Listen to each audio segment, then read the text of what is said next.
We are Ole Miss Rebels. As Mississippi's flagship university, we dig deeper, see farther, work harder. We pioneered human organ transplants. We helped prove Einstein's theory of gravitational waves. We are conducting life-changing research that solves the problems of today. We are Ole Miss, transforming lives and the world. Hey, welcome to the POMcast with Stephen Willis. We're going to start in a few minutes, but I want to tell you to hit up our social sites, retweet, share, comment, like, do all of that stuff. It can only help us out and it'll make the show even better. But we're getting ready to give you a lot of good Ole Miss information, and I just thought I would tell you that because the POMcast is starting. Well, it's starting right now. Wait, no, that's a little early. It is starting right about now. Yeah, good morning. Welcome to this Friday edition of the POMcast. I am your host, Stephen Willis. So happy that you can join us today and everything's going on. I hope the technology keeps up and works today and does what it's supposed to do. I'm playing with playlist and our titling tool, and I don't know how that's going to affect the stream, so just bear with us there.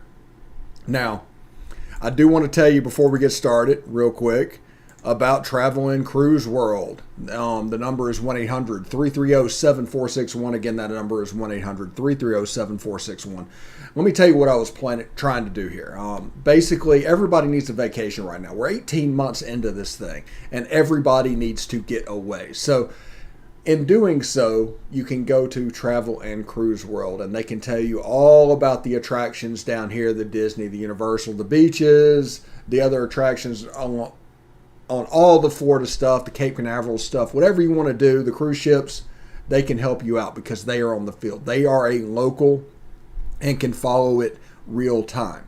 So that is Travel and Cruise World, 1-800-330-7461.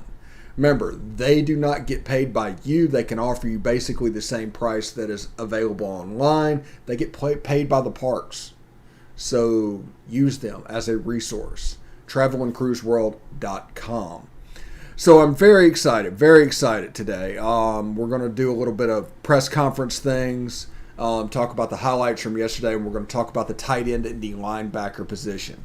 But before we get started, I do want to tell you, you can follow us at Twitter, at the Stephen Willis, and at Ole Positively. You can catch us on Facebook at facebook.com/POMcast, on YouTube at Positively Ole Miss. Subscribe. Hit the bell.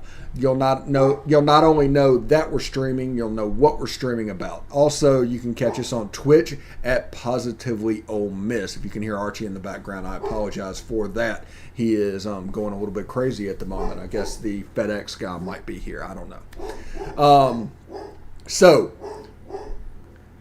You can catch us audio-wise on a podcast at Google Podcast, Apple Podcast, Stitcher, SoundCloud, Spotify, TuneIn Radio, iHeartRadio, and Pandora. We're also on several other podcatchers, but if we went to name them all, we would be here all day. So that's a way I can let you guys know what is going on. So that podcast is available there.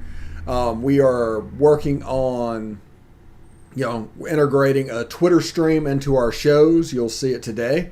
We're also working on introducing a stream of what's coming up, like a Patreon stream. So if you're like Rusty, who's signed up in the Manning tier on the Patreon, you'll have early access to videos like today we are recording with Vanderbilt doing a preview. So you'll get 72 hours ahead access before the general public. So hope you enjoy that, but that'll come in handy like whenever we do our show, Reb Calls on September 6th. That's going to be Patreon exclusively. They're not going to be able to get it otherwise. If you're not a subscriber, if you're not doing it, it's going to be exclusive to Patreon users. So keep that in mind. Today's show, let's see. Yeah, I'll go ahead and do that. We need to go ahead and get the press conference highlights out of the way, and then we'll talk about the tight end and the linebacker position, and then get you out of here for a fantastic weekend. I hope that is going to be great. But Here is the press conference highlights, and we will talk about it right afterwards. Well, he has experience playing the position, playing in games. Has done a really good job picking up the system. There's some carryover there for him from being with DJ earlier. So he's done a really good job, and I feel like he's fitting well with the players too. Yeah, for sure. So I graduated in Maryland, so that made the graduate process a little bit easier, smoother transition. That was before the rule change had come about. I lived in Maryland my whole life. It's probably about 35 minutes from campus. It's a great experience. Just wanted to kind of branch out, do something new. I think it's good for young men to get out and do something, get away from home. So I thought that was good, and I loved everything about Ole Miss, and it was a great fit. So I just married up pretty well. I mean, I'll be involved more in the passing game this year than I was last year for sure.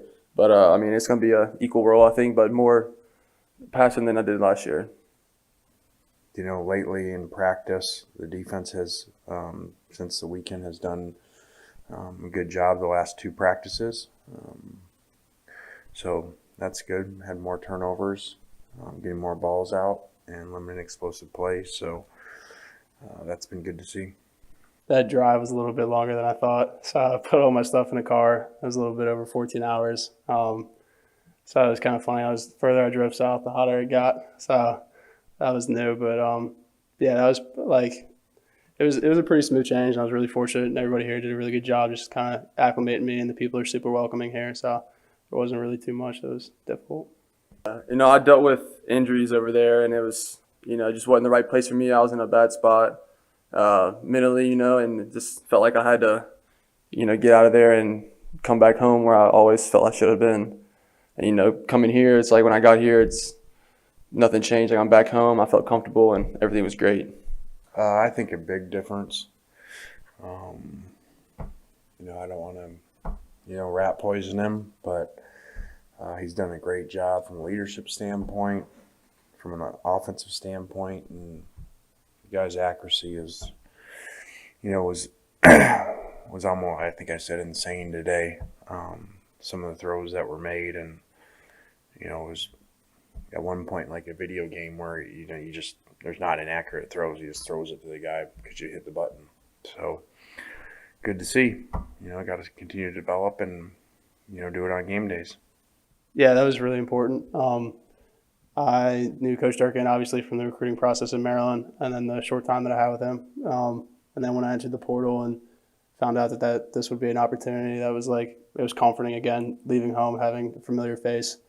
So that was really important. I think a ton of him as a coach and about his ability to develop players and develop men. Yeah, I've just always been physical, through the years, Pee Wee through, high school ball, and that's always something I like to do is get dirty and get involved, and I like to hit people. And so I just took that aspect of the game and just kept going, kept running with it. I think in some areas, I think with the ones in general, both sides, there's some things to feel good about, close to game type ready.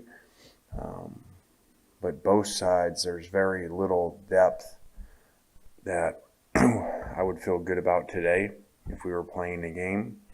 So whether that's older guys continuing to get more experience, whether that's younger guys just getting used to it, we need guys to step up so, we don't get in a situation where, we got no rotations that we feel good about and guys are overplaying.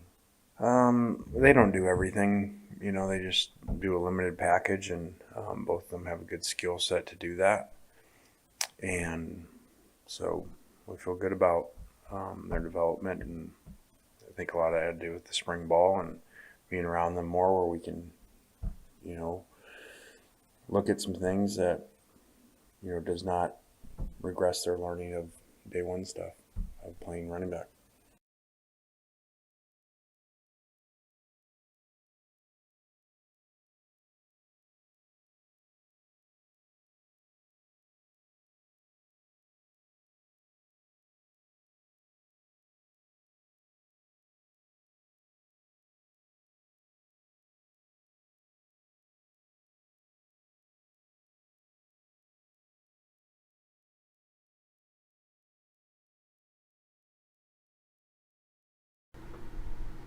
Sorry about that. The audio, I forgot to cut that over. But what I was talking about previously is you don't want to stunt the growth of Henry Parrish or Jerry and Ely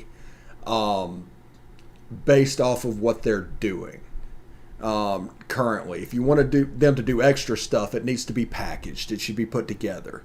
And them trying to find certain things that they do really well that they can mix up the formation with is a very smart move. And I'm looking forward to seeing exactly what they draw up. We know Jerry and Ely is a jet sweep guy. We know Henry Parrish can run the jet sweep as well. So that from the slot is going to open up a lot of what's going on, and I think that is going to be the gateway to my favorite play, the triple option in the Lane Kiffin offense. So that is going to be really cool to see. Also, it was really nice to hear Lane Kiffin talking about Matt Corral basically being insanely accurate during a scrimmage portion of the practice and doing those things. That bodes very well going into the season. So that was really cool to hear. And you obviously heard from Chance Campbell and Chase Rogers during the press conference highlights. Basically, Chance talking about the long drive to Mississippi. Chance, I've done that drive. I've done Philadelphia to just south of Jackson, Mississippi, like 7 times. So I know that is going to be a long drive because we would drive right past the University of Maryland down 95 coming into the start of our drive. And then you hit 81. 81's kind of a bear, and I'm not a huge fan of Bristol, Tennessee, or really what is going on with the Tri-Cities area. It's not my favorite thing. We have a hotel fire. We hit a deer around there. It really did not like us. It didn't mesh well, so we do not visit that on Interstate 81 any longer. So, yeah, and Chase Rogers being a primarily used blocker at the tight end position, going to expand his role as a pass catcher this year. I'm looking forward to seeing that as well. We are going to take a short break. When we come back, we will talk about the linebacker and the tight end position more in depth and get into that a little bit, and then we'll get you out of here for this weekend. I don't anticipate using the full block of time this weekend, or this show. So just stick around for that. But until then, it'd help if I cut that off. We'll be right back.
All right, welcome back to the POMcast. I'm, of course, your host on this magical mystery tour we call Ole Miss Fandom, Stephen Willis, and I'm here to tell you, if you don't like where you are, leave. Find out what you're doing, enjoy it.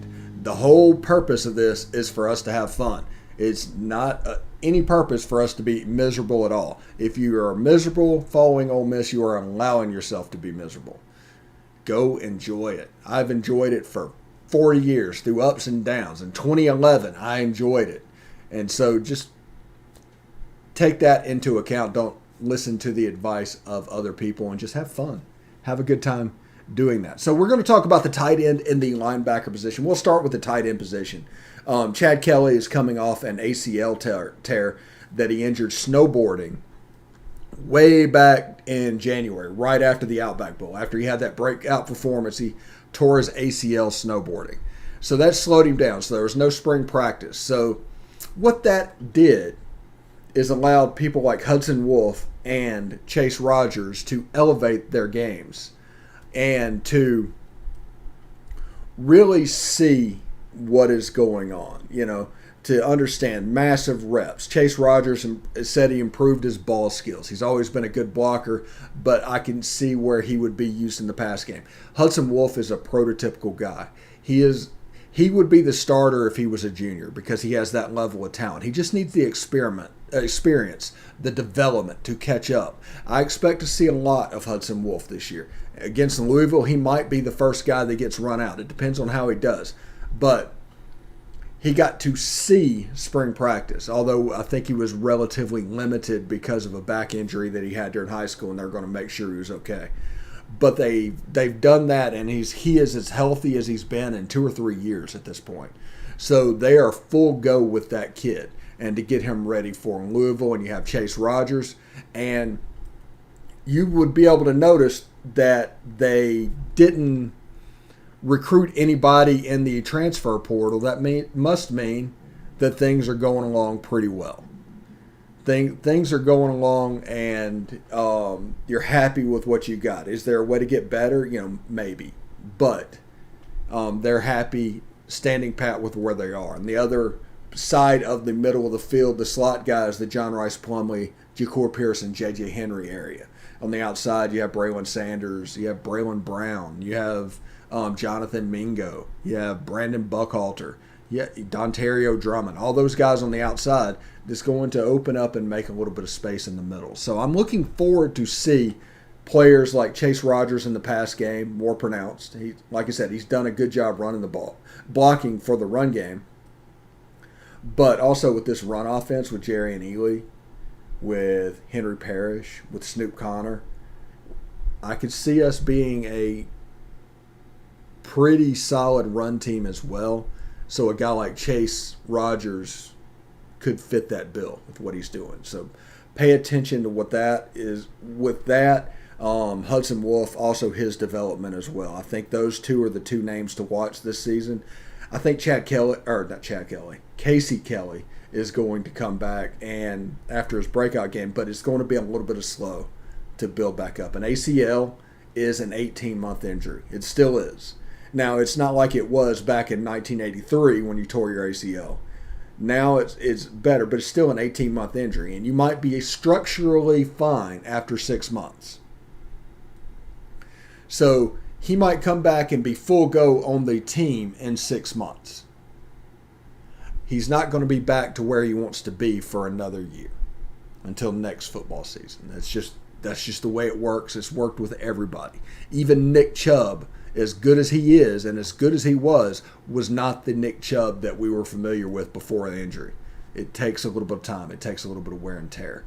So just pay attention to that. But I expect Hudson Wolf and Chase Rogers to be the guys at tight end. And I think they're going to package those guys up, and they're both going to do a little bit different things until Hudson Wolf becomes really comfortable in the system with what is going on. I mean, that's just the honest truth there. Moving over to the other side of the ball, I wanted to get the tight end out of the way because while nobody talks about the tight end and what's going on, it's an important position, but it's one that we were pretty well in hand. The linebacker position, on the other hand, is a little bit different. And it's not that it's well in hand, it's just last year, our offense last year came off of leading the SEC. So you're not necessarily worried about a tight end or an offensive player, an offensive skill guy. The opposite is true on the defensive side of the ball where we struggled last year, and everybody's going to point to the linebackers. Although I've pointed out several times that linebackers are essentially going away in modern football. It's getting smaller and smaller. A 3-4 is now 3-3-5. A 4-2-5 once was a 4-3. They've taken a linebacker off the field and put another defensive back on the field. In reality, it's a hybrid player. He can do a little bit of both. But there's two positions. The point is there's really two positions on the Ole Miss defense at linebacker. You have the grad transfer, Chance Campbell, that came in. Honorable mention, all Big Ten. He's a hustle guy. He's an athletic guy. He's not the big, brooding, 250-pound Big Ten linebackers that you normally think of. He's a fairly athletic kid, and he likes to run around, and he has a high motor. So it'll be good to see him play, and a lot of people assume that he is going to take over one of those linebacker spots. And I say that to say this. The other linebacker spot is going to be a competition between Momo Sanogo and Lakia Henry, likely. Now, not saying that that's, going to be the end all, because you have kids like Austin Keys, you have kids like Jack Brown, those linebacker type players that are competing to enter that spot. Mark Robinson's in there as well. But the way they move around and they try to find the best combination on the field, not just the best player in a position, but the best combination of the two on the field. And for instance, if you have a player that's somewhat limited, like we all love Momo, but he's a 3-4 linebacker. He was recruited to, play inside, A gap, B gap, C gap, not go sideline to sideline. Well, you probably need a guy that's more athletic playing beside him to make up for that. And in doing so, that probably helps out your defense. Because you remember last year, the defense really struggled off tackle, to where one after another stars just got replaced and done, until Tylen Knight eventually just made that position his own. Now, he's probably going to be a depth piece this year for Jake Springer, but you know what I'm saying. The lack of film, the lack of reps and everything. Coaches are notoriously slow decision makers, and that affected who they put on the field at the beginning of the season. They just didn't have the film. Once the film caught up to the level where they can normally make a decision, they were fine. The defense got much better at the end of the year.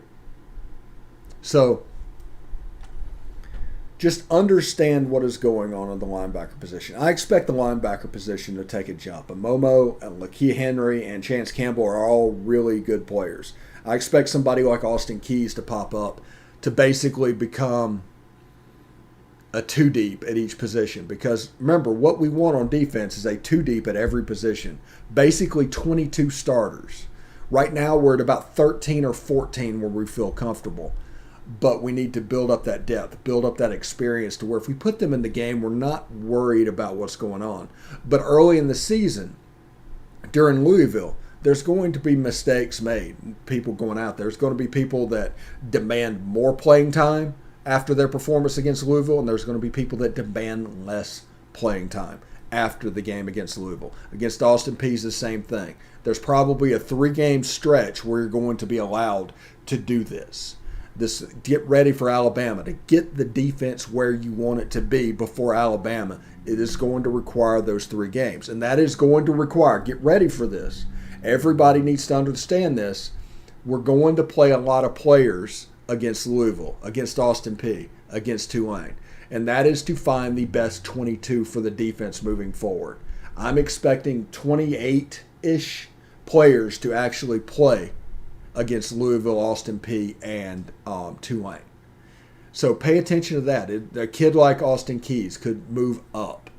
He could make himself really known. A kid like Mark Robinson can make plays and all of a sudden end up beside Chance Campbell. A kid like Chance Campbell could end up as a backup behind Austin Keys and Lakia Henry. It all depends on what we want to do and what they see in the film, because at the end of the day, this is a show-me business.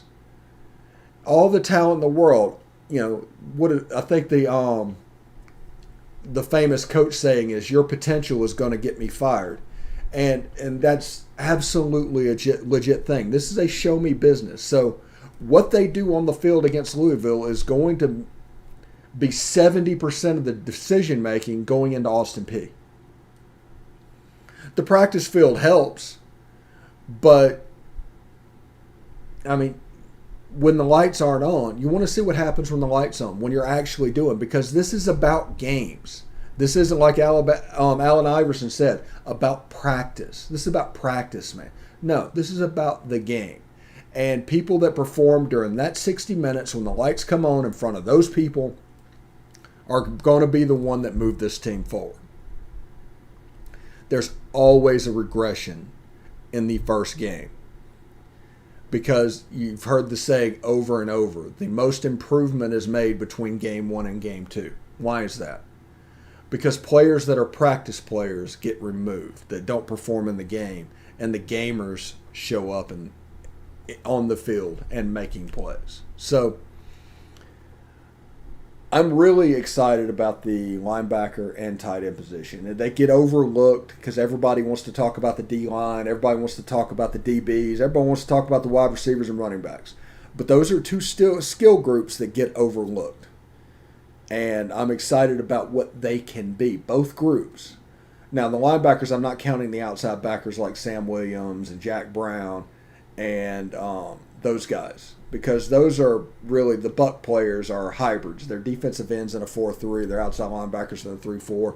It allows us to be flexible with our calls and do a little bit different thing. We become personnel agnostic, essentially, because Sam Williams could play on the outside. He could play inside at like a 5 technique defensive end. So the personnel is going to mean very little about what's going on and the calls that we can make with the defense. I'm looking forward to seeing what the defense can look like in 2021. I'm hoping for a top 6 or top 80 defense, somewhere between 60 and 80. If we have that, I think we win 10 games this year. I don't know if we have that though, but a defense 80 to 90 in that range, we're still good enough to win 8 games, get 9 games. But whenever the margins become really small at the top of the list, we do need to improve that defense moving forward. We do need to improve what is going on with those guys. So I'm going to give you a little bit of time back because I'm just a heck of a guy. And from there, enjoy your weekend, have fun, and do the things that you want to do and enjoy it. Subscribe to our Patreon, please. Patreon.com/positivelyolemiss. Thank you to Rusty for joining the Manning tier of the Patreon. Thank you very much for that. And until next Monday, hotty toddy.